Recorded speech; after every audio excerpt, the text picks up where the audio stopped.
This NHL player never should have been in the All-Star game, but somehow won MVP. Back in 2016, the NHL hosted its annual All-Star game.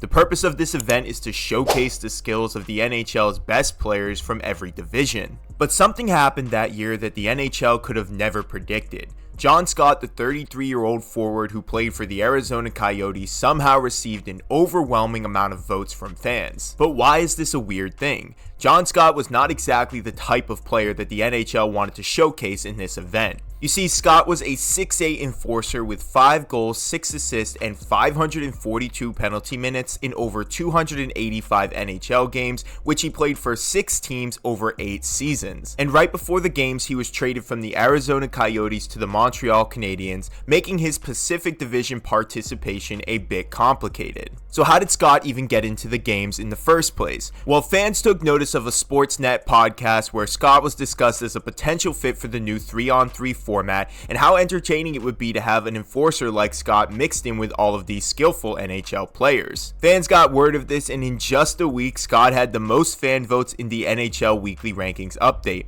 The league wasn't too happy about this, but eventually Scott somehow was allowed into the event after fans showed an overwhelming amount of support for the 33-year-old skater. Scott not only was allowed into the event, but became the captain of the Pacific Division and was the star of the All-Star event. Scott scored twice in Game 1 of the tournament when the Pacific Division defeated the Central team 9-6, and the Pacific team won the championship game, beating the Atlantic team 1-0. Scott was named MVP of the event, touching the heart of every hockey fan in the world. But do you remember this event, and do you remember John Scott and the whole crazy story that was surrounding the NHL and the All-Star game back in 2016? Let me know what you guys think about this and how you feel about the NHL going back to the old format for the All-Star games this year. Like this video and subscribe to the channel. I'll see you guys in the next one.